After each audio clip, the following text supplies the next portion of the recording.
इसीलिए यीशु ने क्या बोला, तुम जो है दुश्मन से भी प्रेम करो। क्या बोला?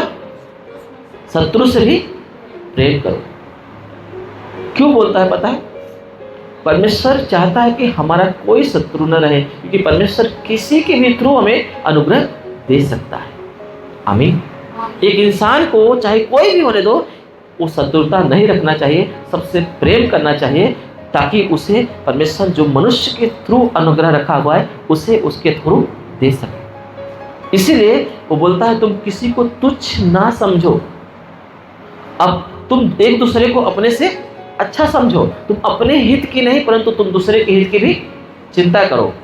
पहला यूहन्ना का किताब 4:20 में लिखा हुआ है, परमेश्वर बोलता है अगर जो कोई ये दावा करता है कि वो मुझसे प्रेम करता है और अपने भाई से नफरत करता है तो वो झूठा है। क्या है? झूठ बोलता है। क्योंकि जिसे तुम देखते हो, अपने भाई को, उन लोगों को जिनके साथ तुम रहते हो, उनसे प्रेम नहीं करते जिन्हें तुम देखते हो, तो मुझसे प्रेम कैसे रख सकते हो? मैं तो दिखाई भी नहीं देता। हालेलुया।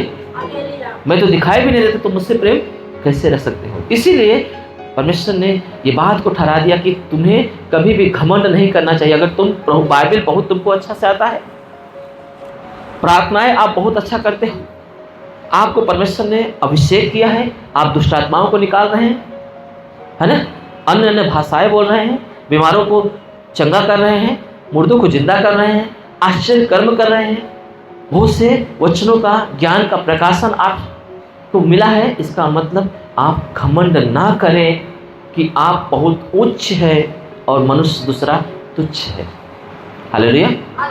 घमंड ना करें कि मेरे पास तो यीशु है, तेरे पास तो है ही नहीं। आपको पता है यीशु मसीह ने लूका की किताब 18 अध्याय में ये बात बताया है। एक धर्मी, एक है ना, एक चुंगी लेने वाला व्यक्ति और एक धर्मी व्यक्ति की प्रार्थना के बारे में बताया गया है ना। एक फरीसी की प्रार्थना के बारे में वहाँ पे बताया गया है। जो फरीसी था वो आके बोलता है, मंदिर में जाके बोलता है, परमेश्वर मैं व्यभिचारी नहीं हूँ, है ना, मैं पापी नहीं हूँ, मैं अंधेर करने वाला नहीं हूँ, मैं इस व्यक्ति के समान नहीं हूँ, इस चुंगी लेने वाले के समान जैसा नहीं हूँ, मैं सप्ताह में 2 बार उपवास रखता हूँ, मैं अपनी कमाई का, आमदनी का 10वां हिस्सा भी प्राप्त देता हूँ, है ना। परंतु जो चुंगी लेने वाला था, पापी था, उसने अपने सर को ऊपर भी उठाना नहीं चाहा, है ना। वो इतना झुक गया, नम्र बना कि मैं योग्य ही नहीं हूँ प्रभु तेरे सामने खड़ा होने के लायक नहीं हूँ। अपनी छाती पीट पीट के ये प्रार्थना करने लगा, प्रभु मैं योग्य नहीं हूँ, मुझ पर दया करें। बाइबल बताती है कि वही जो अधर्मी व्यक्ति जिसको बता रहा था, जो चुंगी लेने वाला था, वही धर्मी ठहराया गया, वही आशीष का भागी हुआ। यीशु मसीह इस बात का उदाहरण बताते हैं। क्यों बताते हैं? क्योंकि एक व्यक्ति को ये बात याद रखना चाहिए, कितना भी तुम पवित्र जीवन जियो, ये बहुत अच्छी बात है, परंतु आप दूसरे को तुच्छ ना जानो, क्योंकि परमेश्वर आपका कुछ भाग जो है, कुछ अनुग्रह जो है, आपको वहाँ पर भी रखा हुआ है। हालेलुया। जिससे तुम्हें परमेश्वर का अनुग्रह मिलता है वचन के अनुसार चलने के, ये भी तो वचन ही तो है। प्रभु बोलता है अपने शत्रु से प्रेम करो, अपने सताने वाले के लिए प्रार्थना करो, जो तुम्हारा बुरा चाहते हैं उनका अच्छा चाहो, है ना। हेलो, जो बड़ा बनना चाहता है वो दूसरे का सेवक बन जाए। हालेलुया। यही तो बाइबल बताती है। आमीन। ये हमें करने से वो अनुग्रह पूर्ण हो जाते हैं जो परमेश्वर यीशु के द्वारा हमें दिया गया है। अनुग्रह पर अनुग्रह, अनुग्रह पर अनुग्रह उड़ेला गया है। जब हम ये सब चीज़ करते हैं, प्रक्रिया को पूरा करते हैं, तो हमें अनुग्रह मिलता है। हालेलुया। आजकल बहुत सारे ऐसे लोग हैं जो एक दूसरे से घर में ही नहीं पटरी खाता, पति पत्नी से गुस्सा करता है, और पत्नी पति से ऊपर गुस्सा करती है, बाल बच्चों का साथ माँ बाप का कोई जमता नहीं है ना। आप किस बात का घमंड करते हो? अगर आप ताकतवर हो, अगर आप किसी को पाल पोस रहे हो, आप किसी के लिए कुछ मदद कर रहे हो, याद रखना, ये सोच के बाइबल बताती है, जब भी तुम कुछ करते हो ना, जो भले काम होते हैं, ये सोच के करो कि मैं मनुष्य के लिए नहीं परंतु प्रभु के लिए करता हूँ। आमीन। ये सोच के करो। आप ऐसा क्यों नहीं करते? आपको क्या लगता है वो बहुत मुझसे कम प्रेम करता है, मैं ज़्यादा क्यों करूँ? वो परिवार के लिए योगदान कम करता है, मैं ज़्यादा क्यों करूँ? वो कलीसिया के लिए योगदान कम करता है मैं ज़्यादा क्यों करूं? हेलो, आप ऐसा ना सोचें। आप वो करें जो आप कर सकते हैं। आप जितना हो सके उतना प्रेम करें, उतना योगदान करें, उतना ज़्यादा अपने रिस्पॉन्सिबिलिटी को, कर्तव्य को निभाएं।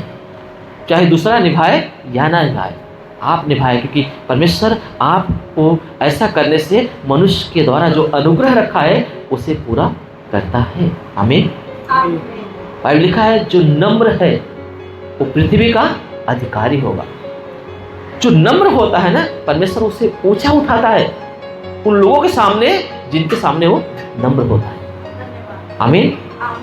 उसके शत्रुओं के सामने वो मेज बिछाता है। जब हम शत्रुओं से प्रेम करते हैं तो शत्रुओं के सामने मेज बिछाता है।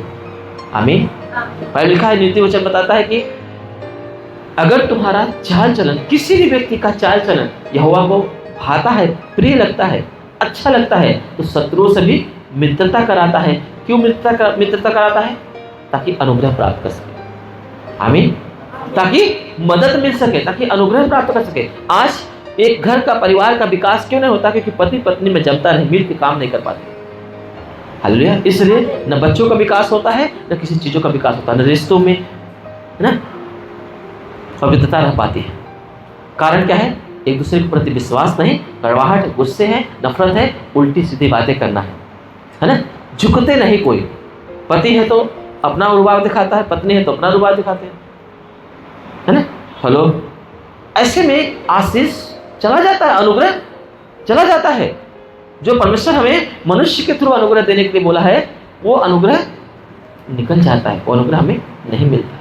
हालेलुया। आपको बढ़ना है ना बुद्धि में, डील डॉल में, परमेश्वर बढ़ना है, तो आपको परमेश्वर के साथ साथ मनुष्यों को भी अनुग्रह की जरूरत है। वहां पे लिखा है मनुष्यों, है ना। यीशु मसीह मनुष्यों का अनुग्रह पाया, परमेश्वर और मनुष्यों का अनुग्रह को प्राप्त किया। हालेलुया। मेरी बात समझ में आ रहा है आपको? इसलिए हमें इस बात को ध्यान देना है। अगर हमें पिता अनुग्रह दिया हुआ है, हमारे गुनाहों को इग्नोर किया है यीशु के लहू के द्वारा, है ना, क्योंकि यीशु मसीह में उसकी भरपूरी में से, है ना, हमें अनुग्रह मिला हुआ है। ये क्यों बातें साबित होती है? क्योंकि यीशु के बलिदान के द्वारा, उसके प्रेम के द्वारा, उसके लहू के द्वारा परमेश्वर का क्रोध ठंडा होता है और वो हमारे लिए अनुग्रह को लेके आता है, दया को लेके आता है। आमीन। और वो चाहता है कि हम उसे तुच्छ न जाने, उसकी आज्ञाओं का पालन करें। आमीन। उसकी आज्ञाओं का पालन करें। अगर हमें अनुग्रह मिला है तो हम गलत ना हो जाएं। रोमियो की किताब में पौलुस बोलते हैं 6 अध्याय का 1 और 2 में बोलते हैं, यदि तुम पर अनुग्रह हुआ है तो क्या तुम पाप करते रहोगे? लिखा है कदापि नहीं, क्योंकि तुम एक बार पापों के लिए मर गए हो तो पापों के लिए दोबारा जीवन व्यतीत ना करो। रोमियो की किताब 6 का 1 और 2 में ये बात को पौलुस बोलते हैं। अगर तुम्हें अनुग्रह मिला है तो तुम क्या पाप करते रहोगे? कि अनुग्रह बहुत ज्यादा है? लिखा है कदापि नहीं, क्योंकि एक बार पाप के लिए मर गए तो उस पाप में जीवन नहीं व्यतीत करना है। हमें पवित्रता में, धार्मिकता में जीवन व्यतीत करना है। ये हमें बाइबल बताती है। आमीन।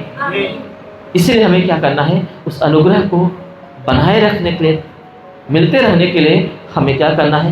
प्रेम करना है, एक दूसरे से प्रेम करना है, एक दूसरे के लिए अनुग्रह बनना है। जैसे हमें परमेश्वर ने दूसरे को अनुग्रह ठहराया हुआ दूसरे के द्वारा, ऐसे हम भी दूसरे के लिए अनुग्रह बने। आमीन। बाइबल यही बताती है। गलतियों की किताब 6 का 2 में लिखा है, तुम एक दूसरे का भार उठाओ, बोझ उठाओ, इस प्रकार से तुम परमेश्वर की व्यवस्था को पूरा करते हो। आमीन। तुम एक दूसरे का बोझ उठाओगे तो परमेश्वर के यानी मसीह की व्यवस्था को पूरा कर पाओगे, नहीं तो पूरा नहीं होती है। क्योंकि परमेश्वर चाहता है हमारे द्वारा भी किसी को अनुग्रह मिले। जैसे हमें परमेश्वर ने मनुष्यों को यूज किया है, हमें अनुग्रह दिया है, ऐसे हमें भी दूसरे के लिए अनुग्रह करना चाहिए। आमीन। ये हमें आज्ञा मिली है। माँ बाप बच्चों को कितने कठिनाई से परवरिश करते हैं। जब माँ बाप की बात आती है अनुग्रह पाने की, तो माँ बाप को बच्चे तुच्छ जानने लगते हैं, है ना। इसलिए बाइबल बताती है जो माँ बाप को कोसता है, जो भी लड़का लड़की, जो भी बच्चा माँ बाप को कोसता है, ऊंची आवाज बात करता है, परमेश्वर बोलता है उसको खत्म कर दूंगा, उसका दिया बुझा दूंगा, घोर अंधकार में डाल दूंगा। नीति वचन 20 का 20 में लिखा हुआ है। हालेलुया। इसलिए याद रखना, वो चाहता है कि माँ बाप के द्वारा अगर बच्चे को प्रभु ने अनुग्रह दिया है ना, तो उनको भी अनुग्रह की ज़रूरत है, तो तुम उनको देना चाहिए। हालेलुया। उन्हें अनुग्रह की ज़रूरत पड़ती है, क्योंकि जैसे बच्चा होता है, बुद्धि का विकास होता है ना एक व्यक्ति का, ड्रिल डॉल में, बुद्धि में और ड्रिल डॉल में बढ़ता जाता है, उसी प्रकार से जब बुढ़ापा आता है ना तो घटता जाता है। एक मनुष्य की बुद्धि घटती है, शरीर घटता है, कमज़ोर होता है, हड्डियाँ इतनी मजबूत नहीं रहती जैसे बच्चे की कमज़ोर होती है। हालेलुया। बच्चे का शरीर जैसे विकास करता है ना, ऐसे बुढ़ापन में, अरे जब बुजुर्ग होता है तो उसके शरीर सूखता है, चमड़ियाँ सुखने लगती है, वो कमज़ोर होने लगता है। उस समय में भी उन्हें अनुग्रह की ज़रूरत रहती है। इसलिए बाल बच्चों को चाहिए, जो जवान बच्चे लोग हैं, वो माँ बाप का देखभाल करना चाहिए, उनसे प्रेम करना चाहिए, उन्हें उसी समान केयर करना चाहिए जिस समय वो जब बालक थे, जब वो बुद्धि और ड्रिल डॉल में बढ़ रहे थे, तो उनके माँ बाप उनके साथ रख के उनका देखभाल किया। हालेलुया। ये अनुग्रह उन्हें देना चाहिए। तब ऐसा करने से उनकी आयु बढ़ेगी, वो अधिक समय तक धरती पर जीवित रहेंगे और परमेश्वर का अनुग्रह पाएंगे, स्वर्ग में जाएंगे। आमीन। उस स्वर्ग के भागी होंगे। ये बात कभी भूलना नहीं चाहिए। आज थोड़ी थोड़ी बातों में माँ बाप को ऐसी ऐसी बातें सुना देते हैं, ऐसे ताने मार देते हैं बच्चे लोग कि उनको भूल जाते हैं कि इनके द्वारा परमेश्वर ने हमें अनुग्रह दिया है, नहीं तो आज मैं ऐसा नहीं होता था। एक बच्चे को अगर माँ बाप केयर ना करेंगे तो उसका शरीर सही स्वस्थ नहीं रहेगा, कमज़ोर हो जाएगा, वो ड्रिल डॉल में बराबर रबड़ नहीं पाएगा, उसकी बुद्धि का विकास सही से नहीं हो पाएगा। अगर एक बच्चों को पौष्टिक आहार बचपन में ना दिया जाए तो उनका बुद्धि का विकास नहीं होता है। ये माँ बाप को पता रहता है, और वो वही माँ अगर दूध पिलाती है बच्चे को तो वही आहार खाती है जिससे बच्चे का विकास हो, उसका बुद्धि का विकास हो, उसके शरीर को किसी प्रकार का डैमेज यानी कोई प्रकार का हानि न होने पाए। इसीलिए हमें अनुग्रह देना है, परिवार में देना है ना, बाहर देना है, हर जगह शत्रुओं पर अनुग्रह करना है। क्या जाने परमेश्वर उससे बदल के ना वो हमें अनुग्रह में बदल दिया। आमीन। इसीलिए याद रखना, बाइबल में बताती है अगर आपको मृत्यु की दशा से निकलना है तो आपको प्रेम करना सीखना है। अगर आपके अंदर ये प्रेम नहीं है अनुग्रह देने का, है ना, तरस देने का, अगर प्रेम नहीं है आपके अंदर तो आप मृत्यु की ही दशा में रहेंगे। आप कितना ज़्यादा बाइबल पढ़ ले, कितना ज़्यादा आप 10 मास भेंटों को दे दें, वो तो एक भाग होता है, उसे देना चाहिए, करना चाहिए, परंतु अगर आपने मुख्य बातों को छोड़ दिया, ध्यान नहीं दिया तो आप मृत्यु की दशा में पाए जाएंगे। ये बात यूहन्ना के द्वारा परमेश्वर बताते हैं। पहला यूहन्ना की किताब 3:14 में लिखा है। पढ़ो, कोई वचन निकालो। 1 जॉन चैप्टर 3 वर्स 14। हम जानते हैं कि हम मृत्यु से पार होकर हम जीवन में पहुंचे हैं। हम जानते हैं कि हम मृत्यु से पार होकर जीवन में प्रवेश कर चुके हैं, पहुंच चुके हैं। आगे, क्योंकि हम भाइयों से प्रेम करते हैं। यहाँ पे एक कलीसिया को दर्शाता है, उन लोगों को दर्शाता है जिन्हें प्रेम की आवश्यकता है, जिसे हमें परमेश्वर चाहता है कि हम प्रेम करें। बोलता है हमने जीवन में प्रवेश कर लिया है। हेलो, हम जीवन में प्रवेश कर लिए हैं क्योंकि हम भाइयों से प्रेम करते हैं। और आगे क्या लिखा है? जो प्रेम नहीं रखता, परंतु जो प्रेम नहीं रखता वो अभी भी मृत्यु के ही कैटेगरी में आता है, दशे में आता है। वो मृत्यु के ही दशे में है वो जो प्रेम नहीं रखता। इसलिए हमें प्रेम करना चाहिए, हमें अनुग्रह देना चाहिए, एक दूसरे का भार उठाना चाहिए। इस प्रकार से मसीह की व्यवस्था को पूरा करना है। आमीन। जब आपके अंदर प्रेम नहीं है, आपके अंदर परमेश्वर की व्यवस्था को तुच्छ जानते हो, अगर आप उसकी आज्ञा का पालन नहीं करते हो तो आपके अंदर प्रेम कैसे सिद्ध होगा? यीशु ने भी ये बात बोला, अगर तुम मुझसे प्रेम करते हैं तो मेरी आज्ञाओं को मानोगे। इसीलिए पतरस को 3 बार पूछा यीशु ने। हेलो, 3 बार पूछा, क्या तू मुझसे प्रेम करता है? पतरस बोलता है, हाँ प्रभु, तुझे पता है कि मैं तुझसे प्रेम करता हूं, मेरे मेमनों को चरा। क्या पतरस तू मुझसे प्रेम करता है? हेलो, बोलता हाँ प्रभु, तुझे पता है कि मैं तुझसे प्रेम करता हूँ। बोलता है मेरे मेमनों की रखवाली कर, उसका देखभाल कर, मतलब उन्हें अनुग्रह दे, उन्हें तेरे अनुग्रह की ज़रूरत पड़ेगी, उन्हें तुझे देना है अगर तुम मुझसे प्रेम करता है। फिर बोलता है, पतरस क्या तुम मुझसे प्रेम करता है? वो उदास हो गया क्योंकि तीसरी बार परमेश्वर ने पूछा, यीशु ने पूछा। बोलता है, प्रभु आपको पता है कि मैं आपसे प्रेम करता हूँ, है ना? मेरी कलीसिया का चला, मेरे बच्चों की देखभाल कर। आप अगर परमेश्वर से प्रेम करते हो तो आप उसकी बात मानोगे, कामों को करोगे ईमानदारी से, आप कलीसिया में आप प्रॉपर रहोगे।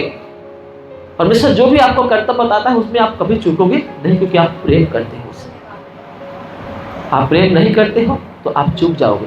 यीशु ने बोला, अगर तुम मुझसे प्रेम करते हो तो मेरी बात मानोगे। आमीन, मेरी बात मानोगे, मेरी आज्ञा को मानोगे। नीति वचन में, वचन 28:9 में लिखा हुआ है, जो लोग परमेश्वर की व्यवस्था सुनने से अपने कान को फेर लेते हैं उनकी प्रार्थना घृणित ठहरती है। नीति वचन 28:9 में इस बात को बताया गया है ना? अगर तुम मेरी बात को मानते हो तो तुम्हारी प्रार्थना में ग्रहण करूंगा, है ना? और भजन संहिता में दाऊद राजा बोलते हैं, गीत के द्वारा बोलते हैं, परमेश्वर मेरी प्रार्थना तेरे सामने सुगंध धूप के समान प्रस्तुत की जाए, खुशबू बने तेरे लिए। जब मैं प्रार्थना करूं तो तुझे अच्छा लगे, तू आकर्षित हो जाए। हेलो, आकर्षित हो जाए। और ऐसा तभी होगा अगर आपकी प्रार्थना की ओर परमेश्वर आकर्षित होना चाहिए, सुनना चाहिए, ग्रहण करना चाहिए, तो आपको परमेश्वर की व्यवस्था को तुच्छ नहीं जानना है, उसे प्रेम करना है, वचनों का आज्ञा पालन करना है। परमेश्वर जो चाहता है कि आप करें वो आपको करते रहना है प्राप्त। हालेलुया। तब आप परमेश्वर से प्रेम करते हैं, नहीं तो आप परमेश्वर से प्रेम नहीं करते। आपका प्रेम सिद्ध नहीं होता है। अगर आप नफरत करते, अगर आपका कोई शत्रु है और आप मसीही कहलाते हैं तो आपके अंदर जीवन बना नहीं रहेगा, क्योंकि परमेश्वर बोलता है शत्रुओं से भी प्रेम करो।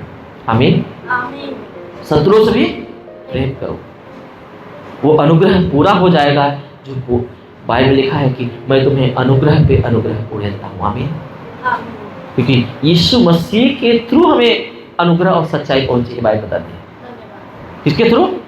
यीशु के थ्रू।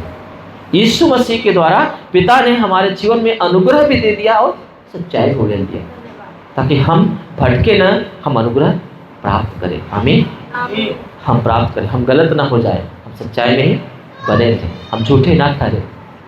हालेलुया।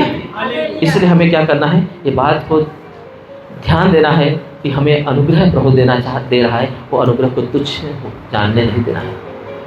हर बातों में धन्यवाद करें, ईमानदार रहें, पवित्र रहें। आमीन, पवित्र रहें। अगर आप ऐसा करते हैं, आप आज्ञा का उल्लंघन करते, आप प्रेम नहीं करते, आपके अंदर शत्रुता है, आप अपने कर्तव्य को पूरा नहीं करते, अगर आपके ऊपर अनुग्रह हुआ है और आप दूसरे को अनुग्रह नहीं दे रहे, बाइबल में लिखा है कि तुम बाहर वालों के साथ ऐसा बर्ताव करो कि उन्हें अनुग्रह का अवसर मिले। आपके बात करने से, आपके उनके साथ उठने बैठने से उन्हें अनुग्रह प्राप्त हो। इसलिए सावधानी से अवसर को बहुमूल्य समझो, बाहर वालों के साथ सावधानी से बात करें, है ना, जिन्हें अनुग्रह की जरूरत है, ताकि वो अनुग्रह को प्राप्त कर पाए। हालेलुया, अनुग्रह को प्राप्त कर सके। इसलिए याद रखना, परमेश्वर हमें जिसके लिए चुना है, जिस कार्य के लिए हमें नियुक्त किया है, आपको वो कार्यों को करते रहना है। अगर आप जीवन की दशा में रहना चाहते हैं, तो अगर मृत्यु की दशा में रहना चाहते हैं, तो आप अपनी मनमानी करेंगे, आप कलीसिया में बैठे रहेंगे, आप प्रार्थनाएं करेंगे, है ना, आप से जो हो सकेगा आप वो योगदान भी करेंगे। अगर आपके अंदर ये सब चीज़ें जो आज पवित्र आत्मा कलीसिया से बात कर रहा है, अगर वो चीज़ें नहीं है, तो याद रखना आपके ऊपर अनुग्रह पर अनुग्रह जो परमेश्वर उड़ेला हुआ है, उससे आप वंचित हो जाएंगे और आपकी प्रार्थनाएं घृणित ठहरेगी और आप मृत्यु के कैटेगरी में पाए जाएंगे, जीवन के कैटेगरी में नहीं आएंगे। पर धन्य है वह व्यक्ति जो उसकी बातों को सुनता और चलता है। आमीन। धन्य है वह व्यक्ति जो परमेश्वर की बातों को सुनता और उस पर ध्यान लगाता है, चलता है। हालेलुया, चलता है, वो धन्य है। यीशु मसीह बोलता है वो क्या है? धन्य है वो व्यक्ति, और वही है जो जीवन का अधिकारी होगा। आमीन।